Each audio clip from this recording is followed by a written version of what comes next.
Pemerintah Provinsi Sulawesi Selatan terus mendorong pembangunan ekonomi yang ramah lingkungan dan berkelanjutan. Dalam upaya itu, pemerintah Provinsi Sulawesi Selatan dengan dukungan Ikrab Indonesia dan pemerintah Kanada menggelar sosialisasi rencana pertumbuhan ekonomi hijau atau Green Growth Plan di Hotel Max One Kota Makassar. Kegiatan ini dibuka langsung oleh staf ahli Gubernur Sulawesi Selatan bidang ekonomi kerakyatan, Since Erna Lamba, sebagai strategi untuk mewujudkan pembangunan yang responsif, gender, dan inklusif dalam menghadapi tantangan perubahan iklim.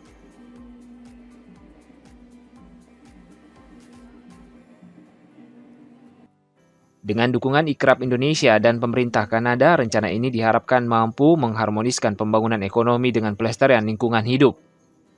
Rencana pertumbuhan ekonomi hijau Sulawesi Selatan mengusung 7 strategi, mencakup pengelolaan tata ruang, peningkatan akses pembangunan yang adil, pengembangan sektor unggulan, hingga pemanfaatan instrumen ekonomi untuk pengelolaan jasa lingkungan. Bila seluruh strategi ini dijalankan, PDRB Sulawesi Selatan diproyeksikan tumbuh 0,6% lebih tinggi dibanding skenario bisnis seperti biasa dengan intensitas emisi yang jauh lebih rendah. Jadi intinya kita meningkatkan pertumbuhan ekonomi yang berkeadilan dan berkelanjutan. Karena kita pemerintah, jadi yang harus dipastikan adalah dokumen ini bagian yang terintegrasi secara real di dalam dokumen perencanaan, baik RPJMD, RPDPD maupun perencanaan tahun dalam ini RKPD, baik tingkat kabupaten kota maupun provinsi. Secara lintas sektor. Dukungan Ikrab Indonesia dalam program ekonomi hijau di Sulawesi Selatan melalui riset aksi Lands for Life menjadi sangat penting.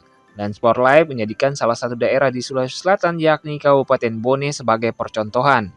Kita sudah bekerja sejak tahun 2021, kawan-kawan. Jadi apa yang kita sama-sama saksikan hari ini itu buah dari upaya panjang pemerintah provinsi dan juga kesungguhan dari Bapelitbangda untuk bisa membangun sebuah rencana yang baik. Dan pada saat itu bersamaan dengan proses perencanaan, kita juga memulai aktivitas di Kabupaten Bone supaya percontohan itu bisa berjalan seiring dengan perencanaan. Jadi pada saat hari ini rencana ini sudah rampung, hasil-hasilnya beberapa strategi yang memang sudah diolah itu bisa dilihat juga secara nyata di Kabupaten Bone. Pemerintah Kanada sebagai penyokong riset aksi Lands for Life memuji komitmen pemerintah Provinsi Sulawesi Selatan dalam memperbaiki kualitas hidup masyarakat melalui pembangunan berkelanjutan.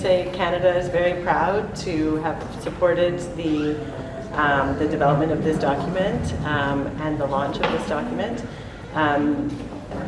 So thank you very much for the invitation to be here today, and we do look forward to seeing how the plan is implemented. I know there's some strong monitoring already happening, so we look forward to seeing how that is improving the lives for the people of Sulawesi Selatan.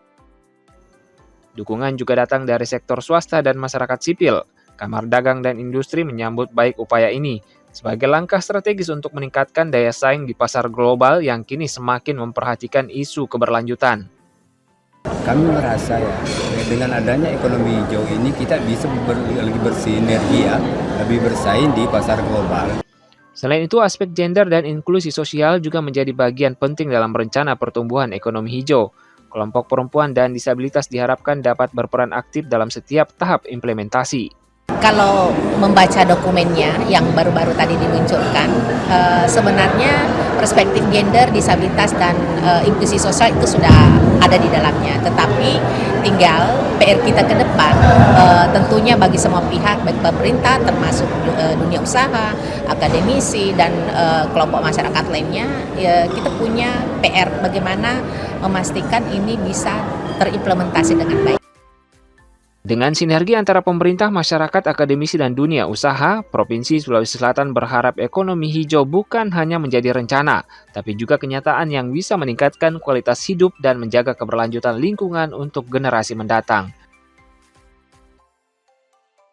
Dari Makassar, Leo Muhammad Nur, iNews melaporkan.